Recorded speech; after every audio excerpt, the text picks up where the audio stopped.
জাহান্নামের দিক থেকে ফিরিয়ে জান্নাতের দিকে ঠেলে দাও।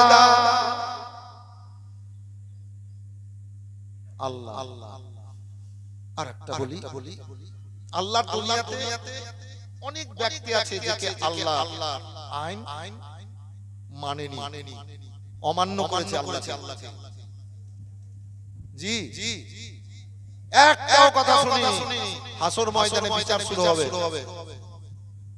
তো এই আল্লাহর আইনকে যে অমান্য করেছে, আল্লাহর কথাকে যে মানেনি, এবার এই ব্যক্তিরা তো জাহান্নামে যাবে। নামাজ, রোজা, হজ, যাকাত এই সমস্ত কাজ তো করেনি, আল্লাহর কোনো কথাই মানেনি। এই প্রকার লোকগুলাকে এবার জাহান্নামে হুকুম হয়ে গেল, যাও তোমরা জাহান্নামে। তো জাহান্নামে এবার যাবে, হুকুম হয়ে গেছে। তো এই ব্যক্তিরা আবার দৌড়িয়ে দৌড়াবে। আমার রাব্বুল আলামিন বলবেন, এই জিবরাইল, এই সমস্ত ব্যক্তিরা জাহান্নামী, দুনিয়াতে আমার কথা মানেনি, আমার আইনকে অমান্য করেছে, একটাও আমার কথা মানেনি, আর এরা জাহান্নামের দিকে যাচ্ছে। তো আমার দিকে না, এরা জাহান্নামে যাচ্ছে, তো দৌড়িয়ে যাচ্ছে। জিবরাইল সালাম ওদেরকে থামতে বলবেন, বলে ব্যাপারটা কি? তোমরা তো জাহান্নামে দেখে তো ভয় করবা, তোমরা যেতে চাইবে না, তোমরা বসবা, তোমরা কাঁদবা, কিন্তু তোমরা বসছো না, কাঁদছো না, তোমরা ঢিল কেন করছো না, তোমরা দৌড়িয়ে চলে যাচ্ছ জাহান্নামের দিকে। ব্যাপারখানা কি? তখন ওই ব্যক্তিরা বলবে, এই জিবরাইল সালাম, আল্লাহু রাব্বুল আলামিন আমাদেরকে দুনিয়ায় পাঠিয়েছেন, আমরা আল্লাহর বান্দেগি স্বীকার করেছি, কালমা পড়েছি, লা ইলাহা ইল্লাল্লাহু মুহাম্মাদুর রাসূলুল্লাহ সাল্লাল্লাহু আলাইহি ওয়াসাল্লাম। আল্লাহ তবে আল্লাহ দুনিয়াতে আল্লাহর আইনকেও অমান্য করেছি, আল্লাহর কথাকেও অমান্য করেছি, কথা মানিনি। আজ শেষ বিচার জানতে আল্লাহু রাব্বুল আলামিন হুকুম দিলেন, তোমরা জাহান্নামী, তোমরা জাহান্নামী, তাই আমরা জাহান্নামে যাচ্ছি। আজ শেষ দিনে দেখছি কত তাড়াতাড়ি আল্লাহর কথাকে পালন করো, কত তাড়াতাড়ি আল্লাহর কথাটা পালন করব। এই বিরাদারি যখন বলবে আজ তাড়াতাড়ি করে আল্লাহর কথাটা পালন করব বলে আমরা জাহান্নামের দিকে দৌড়িয়ে যাচ্ছি, আমার রাব্বুল আলামিন দয়ালু দাতা বলবেন, ও জিবরাইল, যখন আজকের দিনে এদের মনে আল্লাহ দয়ালু দাতা, আল্লাহর ভয় মনের মধ্যে আছে, যাও এই সমস্ত বান্দা বান্দিকে জান্নাতের দিকে পাঠিয়ে দাও। জোরে বলেন সুবহানাল্লাহ। ও বিরাদার, আল্লাহ রাব্বুল আলামিন পাক কালাম পাকের মধ্যে বলেছেন, ওয়াকুল্লাহা ওয়ালা তুশরিকু বিহি শাইআ ওয়া বিল ওয়ালিদাইনি ইহসানান। বান্দা বান্দিরা, আরে আল্লাহ তোমাদেরকে পাঠিয়েছেন, আল্লাহর ইবাদত বান্দেগি করো, আল্লাহর সাথে কাউকে শরীক করিও না, তারপরে বাপ আর মায়ের সেবা খিদমত করিও। আল্লাহু আকবার, আল্লাহু আকবার। আল্লাহু রাব্বুল আলামিন পাঠিয়েছেন, আল্লাহু রাব্বুল আলামিন আমাদেরকে অনেক নিয়ামত দিয়েছেন। ও বিরাদার, আল্লাহর নিয়ামতের মধ্যে চলাফেরা করছি, তাই আমার আল্লাহ বলেন, বান্দা বান্দি শোনো, তোমাদেরকে আল্লাহ এই দেহের মধ্যে কত বড় বড় নিয়ামত দান করেছেন। এই যে চোখ, নাক, কান, হাত, পা, এই যে দেহ, কত বড় আল্লাহর নিয়ামত। তোমরা অনুভব করার পর আল্লাহ রাব্বুল আলামিন তোমাদের জন্য শান্তি পাওয়ার জন্য আল্লাহ অনেক নিয়ামত দিয়ে রেখেছেন। আল্লাহ সমস্ত নিয়ামতের স্বাদ, যেগুলা খাবার পান করার আছে, সমস্ত স্বাদ বুঝার ক্ষমতা আল্লাহ আশরাফুল মাখলুকাতের জবান মুখের মধ্যে দিয়েছেন। যত রকমের অনেক রকমের রং বেরঙের জিনিস আছে, সমস্তকে অনুভব করে মনের মধ্যে আনন্দ দেওয়ার ক্ষমতা আল্লাহ দান করেছেন। তাই আমার আল্লাহ বলেন, বান্দা বান্দিরা আল্লাহর উদ্দেশ্যে, আমার বান্দা বান্দিরা আমার ইবাদত বান্দেগি করবে আর আমার সাথে কাউকে শরীক করবে না। কুল হুয়াল্লাহু আহাদ। আল্লাহ বলেন, নবী তুমি বলো, ও আল্লাহ এক, আল্লাহুস সামাদ, আল্লাহ পাক পবিত্র বেনিয়াজ। আসুন ভাইজান আমার, আল্লাহ রব্বুল আলামিন বললেন তারপরে পরে বান্দা বান্দীরা আল্লাহ তাবারাক ওয়া তাআলা দয়ালু দাতা বাবার অনুসতে মায়ের গর্ভ হতে এই দুনিয়ার বুকে পাঠিয়েছেন তোমরা বাবার সেবা করিও খিদমত করিও বাবার কথা অমান্য করিও না তারপরে পরে যেই মা 10 মাস 10 দিন তোমাদেরকে পেটে রেখে এই দুনিয়ায় রেখেছিল ওই মা তোমাকে মুখে বসিয়ে দুধ পান করিয়েছিল মা বিনা স্বার্থে দাসীর মতো তোমার সেবা করেছে মা মহব্বত করেছে ও মাকে কোনোদিন কোনো উঁচু কথা বলিও না কারণ আল্লাহ রাব্বুল আলামিন ওই মায়ের পায়ের তলে জান্নাতে রেখেছে জোরে বললে হবে বুড়ি মা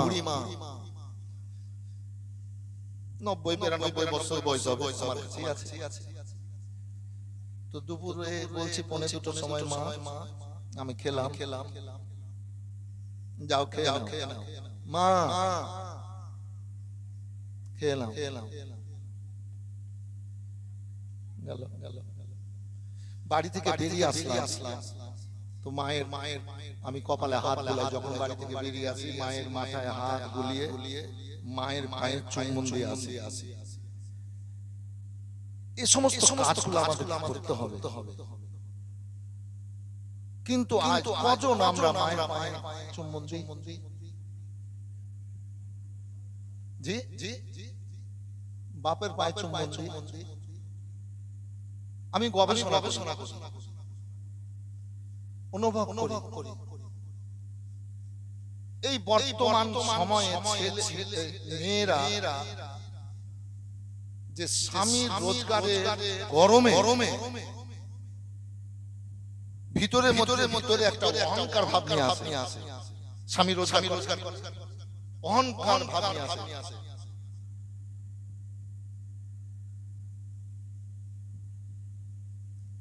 বেরাদার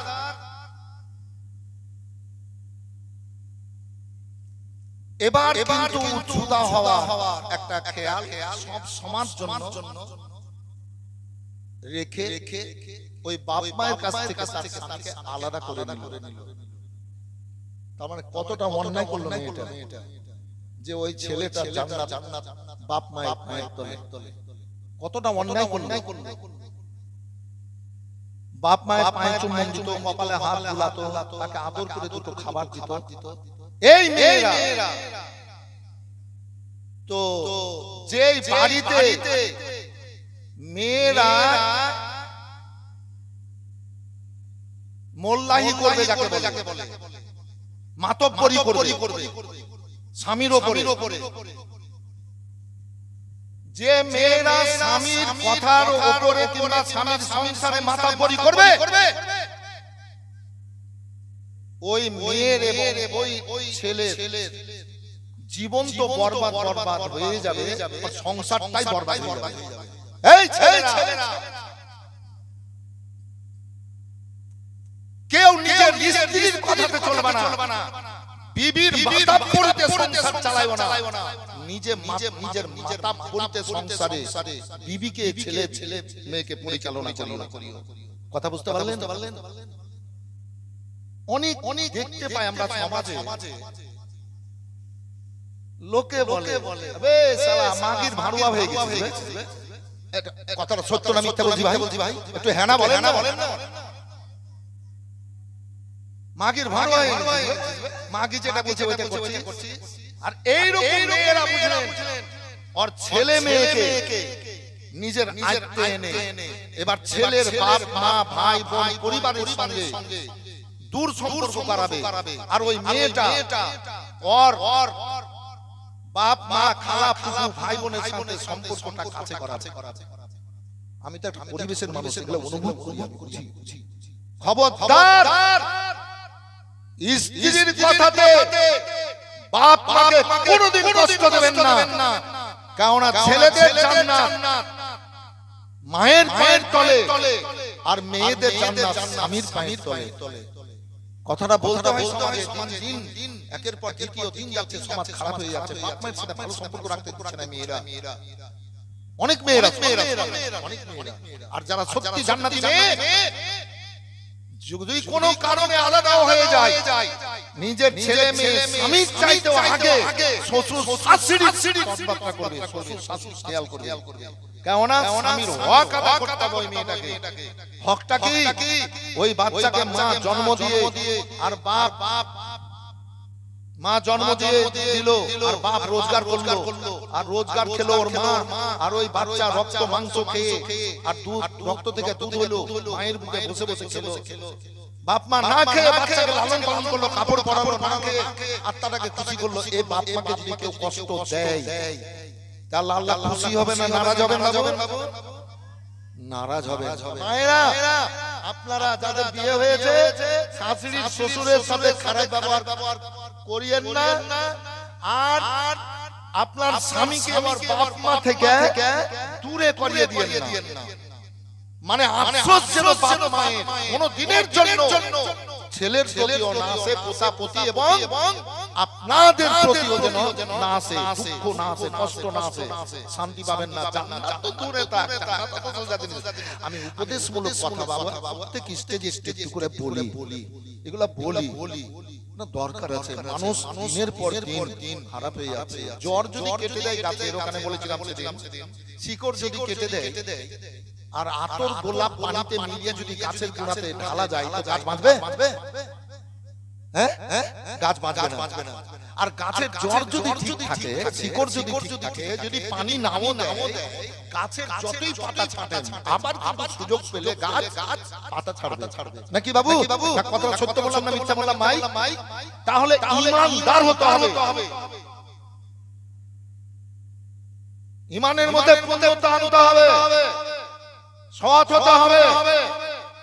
আর যারা মনটাকে পাক পবিত্র করতে হবে, ও সৎ হলো না, মন পাক পবিত্র করতে পারলো না, শ্বশুর শাশুড়ির সাথে ভালো ব্যবহার করলো না, কেমন পাক পবিত্র করেছে মনটাকে?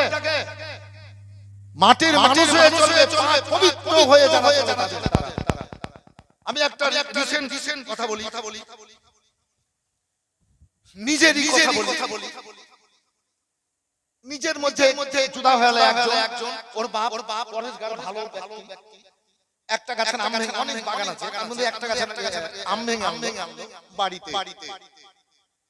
তো ও বাপটা বললো ওর স্ত্রী, ওর মাকে, ওর ছেলেটাকে অর্ধেকটা আম ওরাকে দিয়ে দে, অর্ধেকটা আম ওরাকে দিয়ে দে। ওই 10 কাঠা 11 কাঠা জমিটা ওই ছেলেটার নামে ওর বাপ করিয়ে দিয়েছে। তো ওর নামে করিয়ে দে, এই অর্ধেকটা দিয়ে দে। এবার অর্ধেকটা দিয়ে দে বলা হয়েছে। এইবার কিন্তু ওই বউ মা শুনে দিয়েছে, এবার স্বামীর উপরে মাথা পড়ে, স্বামীকে না জানে না ওর ব্যাটাকে পাঠিয়ে 3-4টা গাছে আম ছিল সব ভেঙে পালিয়ে বলে। এই যে হিংসা, এই সমস্ত মেয়েরা জান্নাতে যাবে? অসম্ভব। এই চলছে প্রতিটা সমাজে, প্রতিটা পরিবারে। মাওলানা হিংসা খবরদার সাবধানতা অবলম্বন করেন। আল্লাহ রাব্বুল আলামিন বলেছেন, আল্লাহর ইবাদত বندگی করো, আল্লাহর সাথে কাউকে শরীক করিও না, তারপরে পায়ের সেবা করিও। আসুন বেরাদার, এই মসজিদ আল্লাহর ঘর, ইবাদত বندگی করার ঘর, এত পাক পবিত্র। এই মসজিদ বলে এ নাপাকি, তুমি আমার কাছে আসিও না। এই মসজিদ বলে এ জানি, তুমি আমার কাছে আসিও না। মসজিদ বলে এ সারাবি, তুমি আমার কাছে আসিও না। মসজিদ বলে এ সুদখোর, তুমি আমার কাছে আসিও না। এ মসজিদ বলে এ কাফির বেঈমান মুশরিক, তুমি আমার কাছে আসিও না। আমি পাক ও পবিত্র, আমার কাছে যদি তুমি চলে এসো অবশ্যই তুমি নাপাক হয়ে যাবা। শোনো হে সারাবি জানি সুদখোর, তুমি যাও, তুমি গোসল করে কালমা পড়ো, লা ইলাহা ইল্লাল্লাহু মুহাম্মাদুর রাসূলুল্লাহ সাল্লাল্লাহু আলাইহি ওয়াসাল্লাম। মনটাকে পাক ও পবিত্র করো, দেহকে পবিত্র করো। আল্লাহর ঘর মসজিদের দিকে এসো, মসজিদে আসা, মসজিদে ঢোকার আগে তুমি বলো আল্লাহ মাবতালিয়া বাবা রহমাতাকা, হে আল্লাহ তোমার রহমতের দরজাখানা খুলে দাও। আমরা মুসল্লি, আমরা নামাজ পড়তে যাই, এ বেরাদার প্রত্যেককে মসজিদের দরজায় ডান পা ভরি আর বলি আল্লাহ মাবতালিয়া বাবা রহমাতাকা, হে আল্লাহ তোমার রহমতের দরজাখানা খুলে দাও। রব্বুল আলামিন এত খুশি হন যিনি 99 নামের দয়ার মালিক।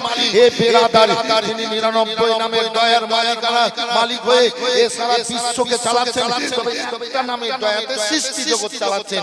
এ বেরাদার, আমার আল্লাহ রাব্বুল আলামিন বলবেন জিবরিল, দেখো দেখো আমার বান্দারা চলে আসো। আর আমার ঘর মসজিদের দরজায় এসে বলল, হে আল্লাহ তোমার রহমতের দরজাখানা খুলে দাও, যাও আমার বান্দাদেরকে জড়িয়ে নাও, তাদের মাথার গুনাহগুলো নামিয়ে নাও, নিষ্পাপ করো, ওরা মসজিদে ঢুকবে, ওদেরকে মসজিদে ঢুকতে দাও। এবার মসজিদে ফেরেশতারা ঢুকে দেন।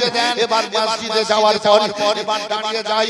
এ বেরাদার খুশুর সাথে আল্লাহু আকবার বলে যখন দাঁড়িয়ে যায়, আমার আল্লাহ খুশি হন আর বলেন, বান্দারা তোমরা আমাকে দেখো, আমি তোমাদেরকে দেখবো।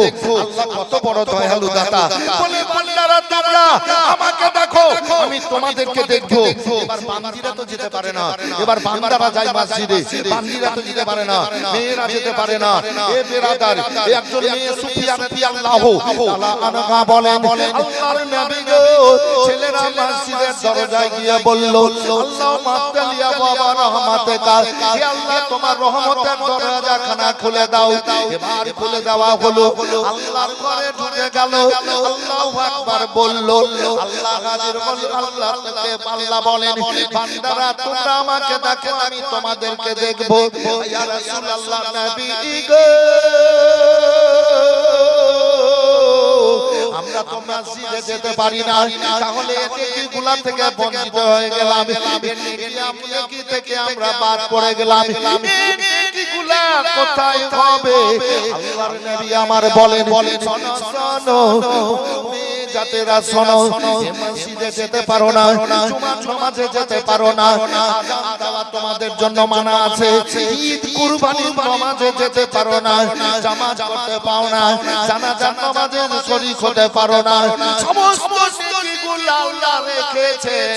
আল্লাহু আকবার, আল্লাহু আকবার। সমস্ত নেকিগুলো আল্লাহ স্বামীর পায়ের তলে রেখেছেন।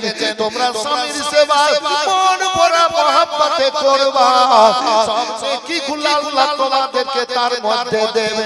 সুবহানাল্লাহ, সুবহানাল্লাহ। নারে তাকবীর, নারে রিসালাত, তাজার মদিনা কনফারেন্স, মাওলানা আলী সাহেব কিবলা। নারে তাকবীর, দুলহা কা দামন, সৈয়দ মসরুর কা দামন। নারে তাকবীর, নারে রিসালাত। মন যেতে চাই সোনার মদিনা, মন যেতে চাই সোনার মদিনা, ও নবী না, মন যেতে চাই সোনার মদিনা। খোদা মোরে ডানা দিলে উড়ে যেতাম তোমার দারে, খোদা মোরে ডানা দিলে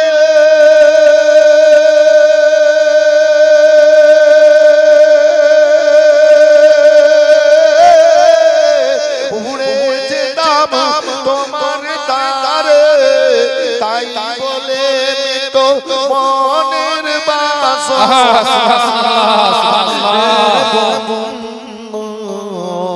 মন যেতে চাই সোনার মদিনা, মদিনা রই মাটি পেলে চোখে দিতাম সুরমা বলে, মদিনা রই মাটি পেলে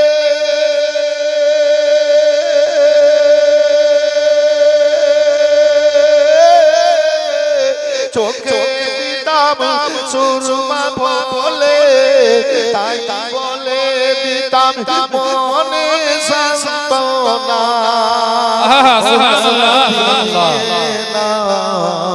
মন যেতে চাই সোনার মদিনা, দয়া নবী ছাড়া, দয়াল নবী দয়া ছাড়া কেউ পাবে না কুল কিনারা।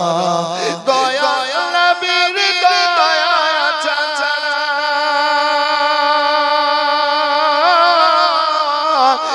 জানাতে তো কেউ যাবে না, হাদিসেতে আছে বর্ণনা, ও নবী না, মন যেতে চায় সোনার মদিনা দয়া নবী যদি না হইতো আদম নবী না আসিতো দয়াল নবী যদি না হইতো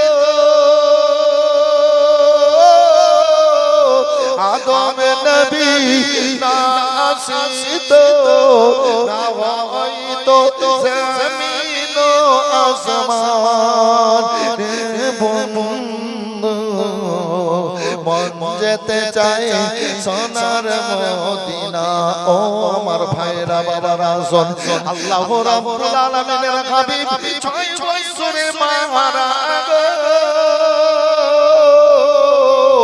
তবে নবীর দুধ মাহালে মা এ মায়ের কত মর্যাদা দেখুন আল্লাহু আকবার আল্লাহু আকবার এ দুধ মাহালে মা যদি এত মর্যাদা হয় যে মা গর্ভধারণী 10 মাস 10 দিন পেটে রেখে অতি যন্ত্রণায় কষ্টে জন্ম দিয়েছিল আর বাচ্চা কেঁদে যাওয়ার পর মায়ের সব ব্যথা বেদনা দূর হয়ে গেছিল হযরতে হালিমা রাদিয়াল্লাহু তাআলা আনহা একদিন আল্লাহর নবী সাল্লাল্লাহু আলাইহি সাল্লামের দিদারের জন্য চলে গেলেন বিরাদার আল্লাহর হাবিব অনেকগুলা সাহাবীকে নিয়ে এবার বসে কিছু আল্লাহর জিকির আজকারে কথা আলোচনা করতেলেন এমন তো অবস্থায় হযরতে হালিমা রাদিয়াল্লাহু তাআলা আনহা বৃদ্ধা মেয়ে বুড়ি মানুষ এবার চলে গেলেন টুক করে আল্লাহর নবীর নজরে এসে গেল আল্লাহর নবী আমার এবার গেলেন দাঁড়িয়ে যাওয়ার পর নিজের পাগড়ি মোবারক হযরত আনাস রাদিয়াল্লাহু তাআলা ওকে দিয়ে বললেন ও আনাস শোনো এই আমার পাগড়িটা নিয়ে যাও ওই যে বুড়ি মেয়েটা আসলো আর এসে দাঁড়িয়ে এবার বসে গেল আমার এই পাগড়িটা দিয়ে দাও ওই বুড়ি মেয়েটা এই পাগড়ির উপরে বসে যাবে এবার সাহাবীরা আশ্চর্যিত হয়ে গেলেন ব্যাপারখানা কি ওই বুড়ি মেয়েটা এই পাগড়িতে বসবে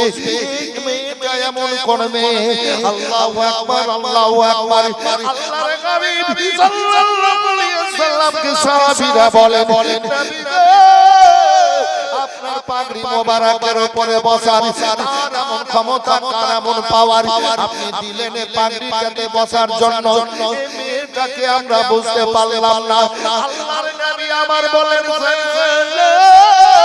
এই মেয়েটার পরিচয় দিচ্ছি যাও চাদরখানা নিয়ে পাগড়িখানা নিয়ে যাও এবার আনাস রাদিয়াল্লাহু তাআলা আনহু পাগড়ি মোবারকখানা নিয়ে গেলেন বুড়ি মেয়েটাকে দিলেন বলে মা গো আপনি পাগড়িটাতে বসে যান ও মেয়েটা চোখ দিয়ে উচ্ছ্বাস করে পানি বেরোলো হযরত হালিমা রাদিয়াল্লাহু তাআলা আনহা আর পাগড়িটাতে দুই চোখ মোবারক লাগিয়ে চুম্বন দিলেন চুম্বন লাগানোর পর এবার বলেন ওগো আনাস রাদিয়াল্লাহু তাআলা আনহু চাদর মোবারক খানা আল্লাহর নবীকে দিয়ে দেন আমার আল্লাহর নবীকে দিয়ে দেন আমি খুশি মনে আবার ফিরিয়ে দিলাম খুশি মনে ফিরিয়ে দিলেন আনাস রাদিয়াল্লাহু তাআলা আনহু আর সাহাবীরা বলেন ইয়া রাসূলুল্লাহ মেয়েটার পরিচয় কে গো বলুন শোনো এই পাগড়ির উপরে বসার ক্ষমতা আমার দুধ মা হালিমা সুবহানাল্লাহ সাহাবীরা শোনো রে যদি দুধ মাতার এত বড় মর্যাদা হয় তাহলে আপন মায়ের কত আল্লাহর কাছে বড় মর্যাদা সমাজে শুধু বউকে নিয়ে আর মায়ের সাথে খারাপ ব্যবহার করছে ছেলেরা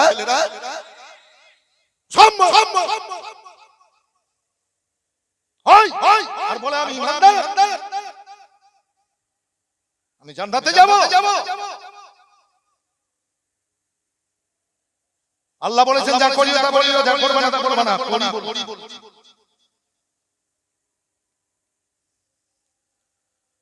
খবরদার বাপ মায়ের সাথে খারাপ ব্যবহার কোনো সময়ের জন্য করবেন না যতদিন বাঁধবেন মাথার তাজ চোখের ঠান্ডা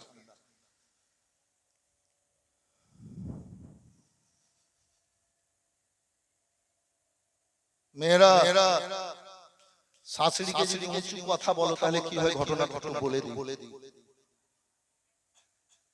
অনেক বউ মায়েরা শাশুড়িকে উঁচা উঁচা কথা বলে দেয়, বলে না ভাই?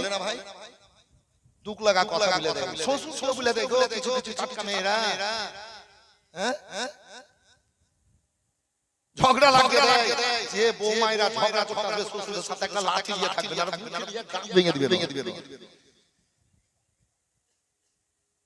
শয়তান মারবেন একদম লগার উলাবার ধান ভেঙে দিবে। জি এই করতে জব্দ হাইরাত আল-কামার রাদিয়াল্লাহু তাআলা পাঁচ ওয়াক্ত নামাজ পড়তেন, নামাজ কাজা করতেন না, তাহাজ্জুদের নামাজ পড়তেন। জান্নাতি সাহাবী ও বিরাদারি তিনি কাজকর্ম করতে যেতেন তিনার বিবি এবার শাশুড়িকে উঁচু কথা বলে দুঃখ দিত, কষ্ট দিত। হাইরাত আল-কামার রাদিয়াল্লাহু তাআলা এবার মাকে এসে বলছেন, মা তোমার মন কেন খারাপ? এবার বলতেন না তিনার ছেলেকে এবার বউমায়ের মাকে মারবে, কষ্ট দেবে, গাল দেবে, মনের বিষ মনে মেরে থেকে যাই। তবে অন্য দিক থেকে শুনতে পান আল-কামার রাদিয়াল্লাহু তাআলা আমার মায়ের সঙ্গে এরকম ব্যবহার করে, আমার স্ত্রী শোনার পর জানার পর নিজের স্ত্রীকে মারে না, নিজের স্ত্রীকে ধমকায় না, বকে না। এ বেরাদারি এইভাবে দিন কেটে যায়। বুড়ি মেয়ে আল-কামার মা, বুড়ি মেয়ে, আল্লাহু আকবার আল্লাহু আকবার। এবার আল্লাহর পরীক্ষা চলে আসলো। আজকাল যদি বহুরাকে বলা যায় এই বুঝতে পারবে আজ না হলে কাল 5 মিনিটে পড়ি, আরে আমার বৌমা বাড়িতে আইনাতে পা পিছলে পড়ে যায়, কোমরের হাড়ি হিলে গেল, তো আমি এবার গেলছি বলছি কি হলো রে? বলছে আপনারই তো বড় আমাকে লেগে গেছে। লাগবি তো শ্বশুরের সঙ্গে ঝগড়া করবি, উঁচা কথা বলবি তো তোর কোমর ভাঙবে না? কি আছে সমাজে আছে, খুলে খেলে বলছে আপনারই তো বড় লেগে গেছে, লাগবেই তো। শুধু আমার কেন ওই বুড়া শ্বশুর শাশুড়ি বড় লাগবে না, মনে কষ্ট পেলে ও আজ তো জীবনে খুব করলাম গো 36 বছর এই এলাকাতে কমসে কম 500 বারের আলীনগর এলাকাতে সব গ্রাম মিলিয়ে টোলা মিলিয়ে আপনারা দেখছেন আমাকে 36 বছর থেকে খুব করলাম, এগুলো একটু করতে হয়। টাটকা কথা। এ বেরার খবরদার শাশুড়ি শ্বশুরের মনে দুঃখ কষ্ট দিয়েন না, আজ না হলে কাল এমন বিপদে পড়ে যাবেন, তখন বাপ বলার সময় পাবে না, বিপদে কখন ধরে নেবে। হে বিরাদার আল-কামার রাদিয়াল্লাহু তাআলা এবার কিছু বলেন না তিনার স্ত্রীকে। এবার আল্লাহর পরীক্ষা চলে আসলো।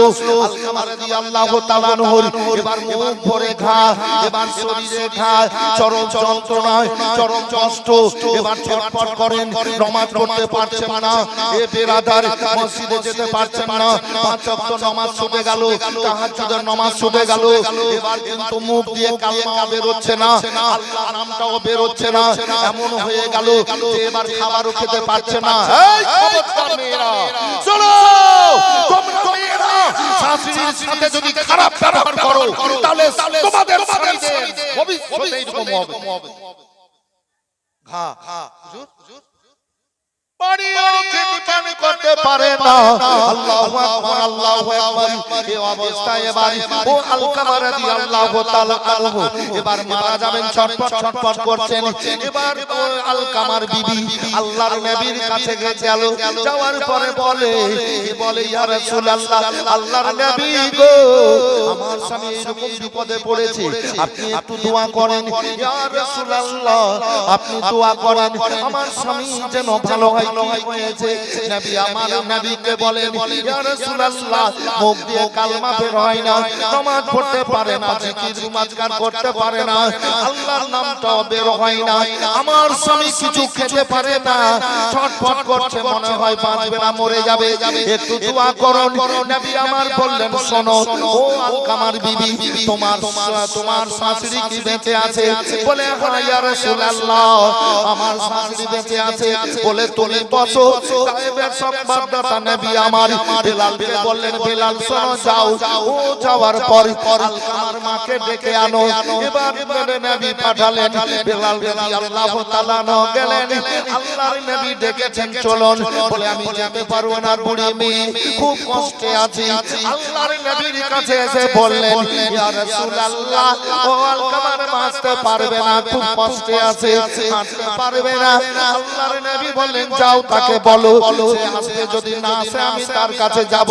আবার চলে যাওয়ার পর এই বেরাদার বললেন যদি না আসে যান, আল্লাহর নবী আপনার বাড়িতে আসবেন। আল্লাহু আকবার, আল্লাহু আকবার। নবীকে আসতে হবে না, যতই কষ্ট হোক আমি যাব। আল্লাহর নবী বলেছেন আসতে পারবে।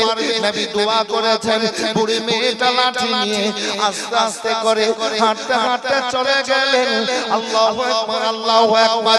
আল্লাহর নবীর কাছে পৌঁছালেন, সালাম কালাম হলো। নবী আমার বলেন ও গো মেয়েটা, তুমি আলকামা, তুমি আলকামার মা? বলে হ্যাঁ ইয়া রাসূলুল্লাহ, আমি আলকামার মা। আলকামা আপনার ছেলে? বলে হ্যাঁ। বলে আলকামা কি অবস্থায় আছে জানেন? বলে হ্যাঁ ইয়া রাসূলুল্লাহ জানি। আমার বেটা আলকামা খুব কষ্টে আছে, ছটফট করছে, কালমা মুখ দিয়ে বের হয় না, আল্লাহর নামে বের হয় না। আর আমার বেটা আলকামা কিছু খেতে পারে না, বিছানায় ছটফট করছে। ইয়া রাসূলুল্লাহ আমি জানি এত কষ্ট হচ্ছে, এত যন্ত্রণা পাচ্ছে, আর কালমা বের হচ্ছে না। তোমার ছেলেকে তুমি কেন ক্ষমা করছো না? তোমার ছেলের জন্য কেন দোয়া করছো না? পুরি মেয়েটার চোখ দিয়ে ঝরঝর করে পানি বেরোতে লাগলো। নবী আমার বলে কেন কান্দো?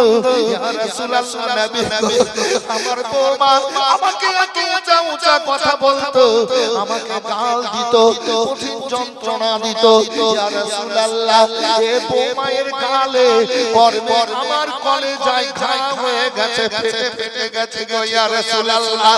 তার কারণে আমার বেটা আলকামার বৌমাকে কিছু বলতো না, মানা করতো না। আমি ক্ষমা করছি না, ক্ষমা করব না। আল্লাহর নবী আমার বলেন এত কষ্ট পাচ্ছে, ক্ষমা করবে না? বলেন না আমি ক্ষমা করব না। ক্ষমা করে দেন গো, বলেন ক্ষমা করে দাও গো, করে দাও ইয়া রাসূলুল্লাহ। আমি আমার বেটা আলকামাকে ক্ষমা করব না। ক্ষমা করবে না? বলেন না।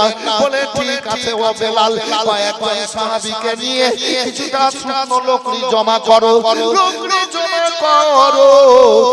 আর কি করা হবে?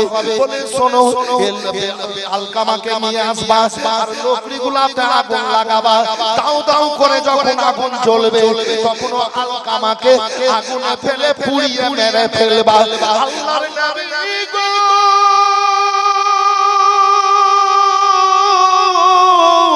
যখন বললেন যাও আগুন জ্বালিয়ে আর আলকামাকে আগুনে ফেলে পুড়িয়ে মেরে দাও, বাঁচিয়ে রাখতে হবে না।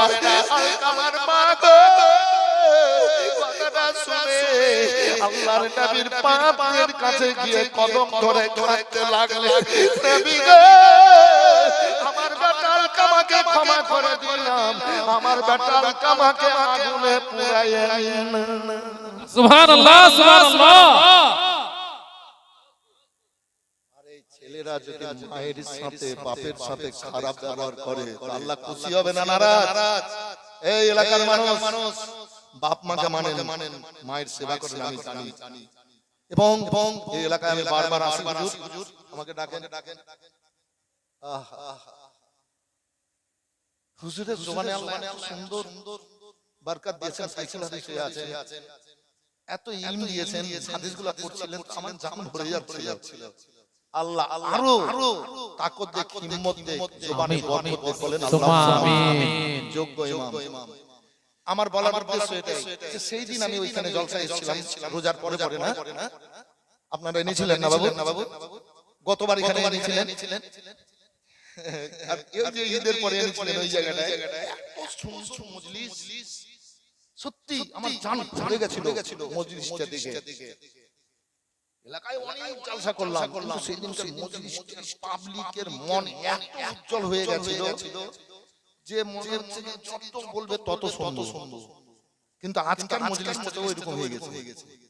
আজকের মজলিসটা খুব সুন্দর। আল্লাহ আপনাদের ভালো রাখুক, ভালো থাকেন, আল্লাহ যেন কবুল করেন, বলে আল্লাহুম্মা আমিন। জি তো আমার বলার উদ্দেশ্য এটাই বাবু, যে আপনারা কে আল্লাহ ভালোবেসেছেন, দয়া নাযিল করেছেন। একের পরে দ্বিতীয় দিন আপনারা ইসলামের দিকে এগিয়ে যাচ্ছেন, পরিবেশ ভালো করেছেন। কয়েকটা বাড়িতে আমি থাকলাম, প্রত্যেক বাড়ির মেয়েদের ব্যবহার খুব ভালোই পেয়েছি, ছেলেদের ব্যবহার ভালোই পেয়েছি। আমার জামাই তৈমুর সাহেবের বাড়িতে এবার আমার 3 বার থাকা হলো। ছেলে মেয়েদের এবং তৈমুর সাহেবের স্ত্রীর ওর এত সুন্দর ব্যবহার। তো এইরকম আমার মনে হয় যে বাড়িতে দেখেছি তো সবারই পরিবারে এরকম আল্লাহ খুশির ফুল ফুটিয়েছে। পেঁচিয়ে রাখুন, আল্লাহ যেন কবুল করেন, বলেন আল্লাহুম্মা আমিন। কথা না বললে হয় না, বলছি আলকামা রাদিয়াল্লাহু তাআলা আনহু ঘটনাটা, কথা না বললে হয় না। তো আপনাদের এই স্টেজেও বলেছি যে আল্লাহ যদি নিয়ে যান তো যাবো, আল্লাহ নিয়ে গেছিলেন। তো আল্লাহ নিয়ে গেছিলেন, 2 তালা 3 তালা হয়ে গেছে। তাওব করার আর সাই করার আপনার নিয়মগুলা, মানে লোক বেশি হচ্ছে এজন্য। তো নিচে একবার, উপরে একবার হতে নিচে 7 বার করা হবে আপনার তাও। তো যাই হোক, ওই যে গেট, প্রথম গেট, ওই গেটে লেখা আছে বিসমিল্লাহি আসসালাতু ওয়াসসালামু আলা রাসূলিল্লাহি, বলেন সুবহানাল্লাহ। নবীর উপরে সালাম ও দরুদ পড়ো দিয়ে আগে দিকে এগিয়ে যাও কাবার দিকে, কেননা কাবা আমাদের রাসূলুল্লাহ। আর ওই সময়ে দোয়াটা, ওইটা পড়ার পরে যে দোয়াটা করবে সেই দোয়াটাই আল্লাহ কবুল করবেন। দ্বিতীয় গেট লেখা আছে বিসমিল্লাহি আসসালাতু ওয়াসসালামু আলা রাসূলিল্লাহি, পড়ার পরে কাবার দিকে অগ্রসর হবে। গেট পার হয়ে এবার কাবা দেখতে পাবে, দিয়ে এটা পড়ে যে দোয়াটা আল্লাহর কাছে করবে সেই দোয়াটা আল্লাহ কবুল করে নেবেন। কাবা সর্বপ্রথম চোখে দেখে, কাবা তওফে গিয়ে সর্বপ্রথম চোখে দেখে যে দোয়াটা আল্লাহ কাছে করবে হাজিরা, সেই দোয়াটা আল্লাহ কবুল করবেন। সেই দোয়াকে আল্লাহ ফিরাবেন না, মাকামে ইব্রাহিমে কবুল করবেন, হাতিমে কবুল করবেন, তারপর মাতাপে কবুল করবেন। আমি প্রত্যেক জায়গাতে আপনাদের জন্য দোয়া করে নিয়েছি। কি দোয়া করেছি আমি দেখছি, আল্লাহ আমাকে বক্তা করে রেখেছেন, আল্লাহ আমাকে বক্তা করে রেখেছেন। আজ এতদিন আমাকে আল্লাহ বক্তব্য স্টেজে রেখেছেন। তো আমি এই সুযোগটা ছাড়বো না। তো আমি কি করলাম, আমি সব জায়গাতে দোয়া করলাম, সব আগেই করলাম আল্লাহুম্মা জান্নি মুস্তাজাবুদ দুআ, হে আল্লাহ তুমি আমাকে দোয়া কবুলকারীর মধ্যে গণ্য করো। আমি জালসা করব, লোক বলবে দোয়া করেন, কারি বাড়ি যাব দোয়া করেন, রাস্তাঘাটে বলবে মাওলানা একটু দোয়া করিয়েন। জি তা আমি এবার সুযোগ নিয়ে নিলাম। আমি সব জায়গাতে প্রথমে বললাম আল্লাহুম্মা জান্নি মুস্তাজাবুদ দুআ, হে আল্লাহ তুমি আমাকে দোয়া কবুলকারীর মধ্যে গ্রহণ করো। আমার জীবনে যে কোনো জায়গায় যে দোয়া করব আল্লাহ তুমি কবুল করিও, বলেন সুবহানাল্লাহ। তারপরে যা চাওয়ার যা করার আমি করেছি, বলেছি বেরাদার আল্লাহু রাব্বুল আলামিনের দিকে অগ্রসর হতে হবে, মনটাকে পাক ও পবিত্র করে। আল্লাহু আকবার। হুজুর রাত্রেতেও ছাতু খেয়েছি, এতটুকু ভাত খেয়েছি, আলু সানা ডাল ভাত খেয়েছি দুপুরে, সকাল থেকে খাইনি দুপুর পর্যন্ত। ভোগ লাগে না, জমজমের পানি খেয়েছি তো মনে ভোগ চলে গেল কোথায়। তো কি করতাম জানেন, ওই মনটা ফাটতো আর চোখের পানি বেরোতো, অনুভব মানুষ হতে হবে। আবার বলতাম মনে মনে, এই কষ্ট তো আমার কষ্ট নয়, এটাই তো আমার শান্তি সুখ। আল্লাহ আমি তো এসেছি তোমার মেহমান হয়ে। জি অনেক দিন বলেছি, অনেক দিন ঠান্ডা ভাত খেয়েছি, বলেছি হে আল্লাহ আমি তো তোমার মেহমান হয়ে এসেছি। আমার বলার উদ্দেশ্যটা এটাই যে আপনাদের জন্য আমি দোয়া করে এসেছি, দোয়া করব, সেই দিন দোয়া করা আছে। আসুন বেরাদার, তাই আল্লাহু রাব্বুল আলামিন আপনাদের ভালো রাখুন, ভালো থাকেন। তাই যেটা বলছিলাম, ও আলকামা রাদিয়াল্লাহু তাআলা জর্জরিত। এবার আলকামার মা বলেন আল্লাহর নবী গো, আমার বেটা আলকামাকে আমি ক্ষমা করে দিলাম, আমার বেটা আলকামাকে আগুনে পোড়ায়েন না। বলেন ভাইরা বাবারা, মায়ের মতো আপনার দুনিয়ায় কে আছে গো? মায়ের মতো আর কে আছে? দ্বিতীয় দেখুন ভাই জানেরা আমার, বলে ক্ষমা করলেন গো, ক্ষমা করলে গো, বলে হ্যাঁ ক্ষমা করে দিলাম ইয়া রাসূলুল্লাহ। নবী আমার বললেন ও গো আলকামার মা, তুমি বসো।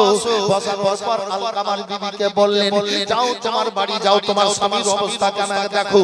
এবার আল্লাহর নবী সাল্লাল্লাহু আলাইহি সাল্লাম পাঠিয়ে দিলেন। আলকামার বিবি বাড়ি চলে গেল।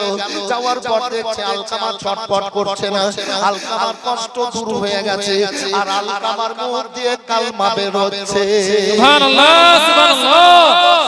কষ্ট পেয়েছিল তার সব কষ্ট দাঁড় হয়েছিল। এবার মা ক্ষমা করে দিল। আলকামার এবার কষ্ট দূর হলো, বলে কালমা বেরোতে লাগলো। বিরাদারি এবার খাবার খেতে লাগলো। আল্লাহু আকবার, আল্লাহু আকবার। আলকামার বিবি দৃশ্যখানা দেখে আল্লাহর নবীকে এসে বললেন, নবী আমার বলেন যাও বুড়িমা চলে যাও, তুমি বাড়ি যাও, তোমার বেটা আলকামা সুস্থ হয়ে গেছে। সবার মুখে হাসি ফুটে গেল। আল্লাহ রাব্বুল আলামিন দোয়া করলেন আল্লাহর কাছে, আল্লাহ তুমি আলকামাকে দুনিয়ায় বাঁচিয়ে রাখিও না, আল্লাহ তুমি আলকামার মরণ করে দাও। পাঁচ ওয়াক্ত নামাজ পড়া সাহাবী, আমার সাহাবী তাহাজ্জুদের নামাজ কাজা করে না, তাহাজ্জুদের নামাজ পড়ে, আমার সংস্পর্শে আসে, জান্নাত থেকে চলে গেছিল অন্য পথে, খারাপ পথে।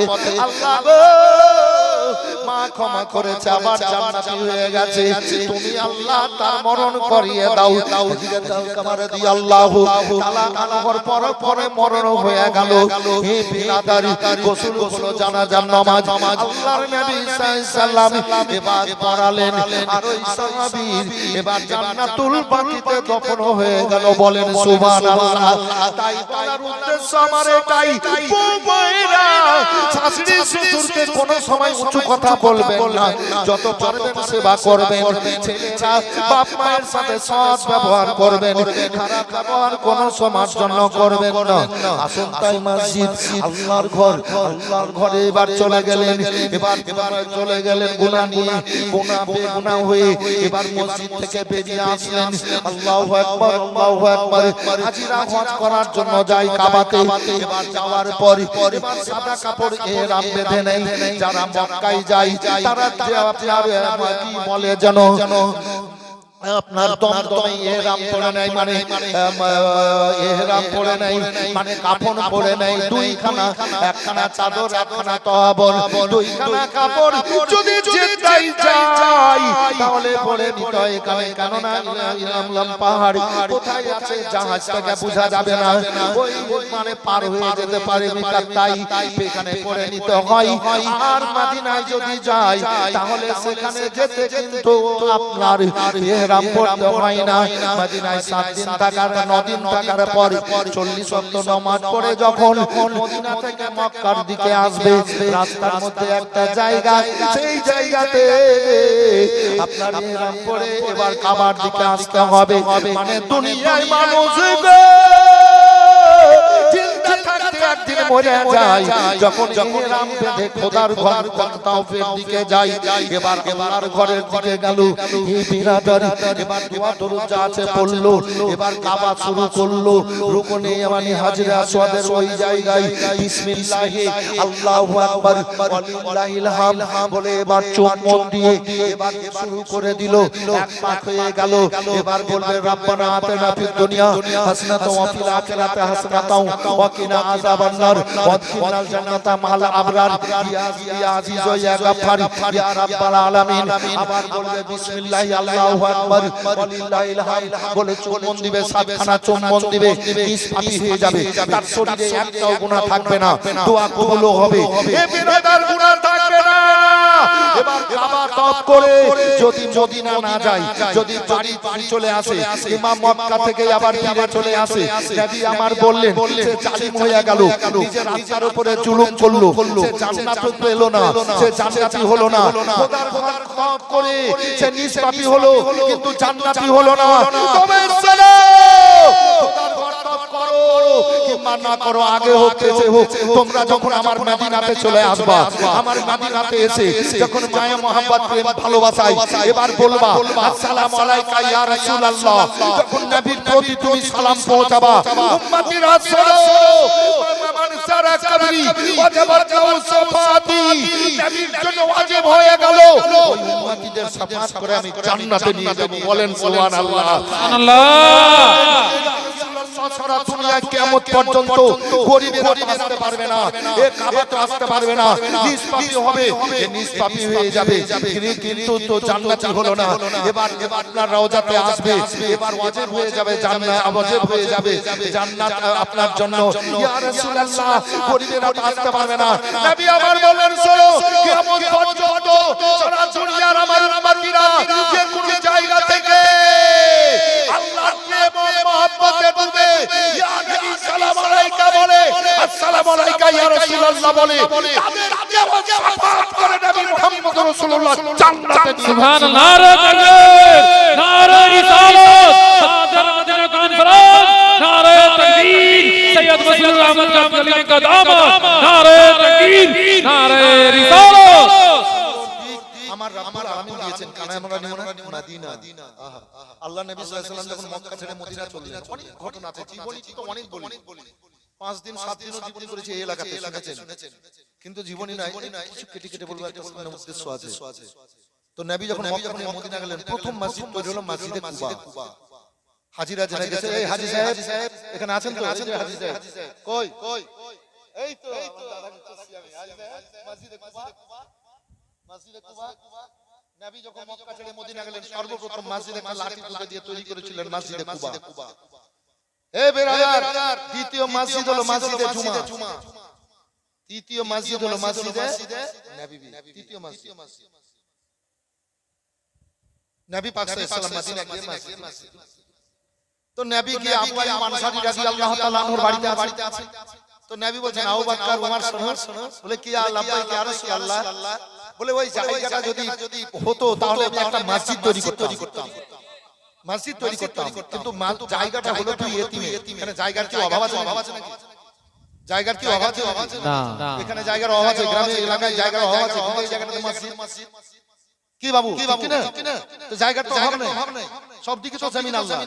তো নবীর নজর চলে গেল ওই জায়গাটা যদি পেতাম তাহলে একটা মসজিদ তৈরি করতাম। তাও বাক্কার খোঁজ লাও, নবী তো সব জানেন, খোঁজ নিতে গেলেন। তো দেখছেন দুটো ছোট ছোট বাচ্চা ইয়েতিমের জায়গা, খোঁজে পেলে, এই বাচ্চারা শোনো, বলে কি, বলে এই জায়গাটা কার? বলে আমাদের, আমরা দুই ভাই, আমাদের এই জায়গাটা। আর কোন জায়গায় জায়গা বলে আর কোন জায়গা নেই, আমাদের বাপ মা দুইজনই, কেউ নেই, বাপ মা মারা গেছে, এই জায়গাটাই আছে, এই জায়গাটার উপর দিয়ে খেজুর বিক্রি করে আমাদের চলে। আমার রাসূলুল্লাহ সাল্লাল্লাহু আলাইহি ওয়াসাল্লাম গিয়ে বললেন, আবু বকর রাদিয়াল্লাহু তাআলা আনহু, ইয়া রাসূলুল্লাহ, এই জায়গাটা গরিব এতিমের, ওদের বাপ মা কেউ নেই, আর ওই জায়গাটাই আছে ওদের সম্বল, ওতে থেকে ওরা জীবন যাপন কাটে। তো নবী আমার বললেন, আমি তো মনে করেছিলাম জায়গাটা তাম তো একটা মসজিদ তৈরি করতাম। তো এই ছেলেদের এই জায়গার বদলে অন্য কোন জায়গাতে জায়গা করে দেওয়া হবে তাদের সুখের জন্য। তো ছেলে দুটোকে নিয়ে এসো, ছেলে দুটোকে নিয়ে যাওয়া হলো, নবীর কাছে পৌঁছালো, সালাম হলো। নবী আমার রহমতের নবী ছেলেদের দিকে তাকালেন, ইয়া রাসূলুল্লাহ কিছু বলছেন, দেখেছেন? হ্যাঁ বলছি। এই জায়গাটা কার? বলে আমাদের, আমরা দুই ভাই, আমাদের। তো নবী পাক সাল্লাল্লাহু আলাইহি ওয়াসাল্লাম মৃদু হাসলেন। তো ছেলে দুটো বলছে, ইয়া রাসূলুল্লাহ ব্যাপারটা কি? তো নবী আমার বললেন, তোমরা যদি খুশি হয়ে জায়গাটা দাও, আর এই জায়গার বদলে আমি অন্য জায়গাতে তোমাদের জায়গা করে দেব, তাহলে আমি একটা আল্লাহর ঘর মসজিদ তৈরি করব। তোমরা জায়গাটা দিলে একটা মসজিদ তৈরি করতাম, আল্লাহর ঘর ইবাদত বান্দিগি করার জন্য। বাচ্চা দুটো, ইয়া রাসূলুল্লাহ আপনি মসজিদ তৈরি করবেন, আল্লাহর ঘর তৈরি করবেন? হ্যাঁ আমি আল্লাহর ঘর তৈরি করব, মসজিদ। ছেলে দুটো আল্লাহর নবী সাল্লাল্লাহু আলাইহি ওয়াসাল্লামের চেহারা দর্শন করে এবার বলেন, আল্লাহর নবী গো, আমাদের বাপ মা দুনিয়াতে কেউ নেই, এই জায়গাটাই আমাদের সম্বল। যখন আল্লাহর ঘর মসজিদ তৈরি করবেন, আমরা ভিক্ষা চেয়ে খাবো, কষ্ট করে খাবো, মজুর খেটে খাবো, তবুও ভালো নবী এই জায়গাটা আমি আল্লাহর ঘর, আমরা আল্লাহর ঘর মসজিদ তৈরি করার জন্য দিয়ে দিলাম। আমাদের বাপ মায়ের জন্য আপনি একটু ভালো কামনা করে দোয়া করে দেন। ইয়া রাসূলুল্লাহ, আমরা দুইজন ছোট ছোট ভাই, বাপ মা নাই, কবরে মসজিদ তৈরি করার জন্য জায়গাটা দিয়ে দিলাম। তো আব্বা মায়ের জন্য একটু দোয়া করে দেন। নবী আমার দুই ছেলের হাত ধরে বুকে লাগালেন, চোখের পানি মুছে, ছেলেরা কেঁদো না, কেঁদো না, সুখ শান্তি দেওয়ার মালিক হলেন রব্বুল আলামিন। মসজিদ জায়গা দিলা বলে আবু বকর সিদ্দিক রাদিয়াল্লাহু তাআলা আনহু বললেন, ইয়া রাসূলুল্লাহ, এই জায়গার বদলে আমি অন্য জায়গায় জায়গার ব্যবস্থা করে দেব। নবী বলেন, ঠিক আছে, তাই করে দিও। ছেলে দুটোকে বললেন নবী, ওই জায়গার ব্যবস্থা ওদের জায়গা নিয়ে নিও, জায়গা দিয়ে দিলেন। মসজিদের নববী তৈরি হয়ে গেল। দুনিয়ার মানুষ কিয়ামত পর্যন্ত 1 লাখ 2 লাখ নয়, 10 20 50 লাখ প্রতি সময় প্রতি বছর কোটি কোটি মানুষ বেশাম মানুষ যায় নবীর রওজা জিয়ারতে। আর ওই মসজিদের নববীতে ওই দুই ছেলে ওই জায়গাতে নামাজ পড়ে, আল্লাহর কাছে ফরিয়াদ করে, নবীর দর্শন করে। আর ওই দুই ছেলের জায়গাতে আমার রাসূলুল্লাহ শুয়ে আছেন, বলেন সুবহানাল্লাহ, সুবহানাল্লাহ। আসুন ভাইরা আমার, আল্লাহর নবী সাল্লাল্লাহু আলাইহি ওয়াসাল্লাম এবারে একদিন হুজরা মোবারক থেকে ওখানে ছিল বাড়ি মায়েশা রাদিয়াল্লাহু তাআলা আনহার। এবার ঘর যেখানে নবীর রওজা মোবারক, ওটা ছিল মায়েশার ঘর। এবার পাশেই তো ওই আপনার জান্নাতুল বাকি,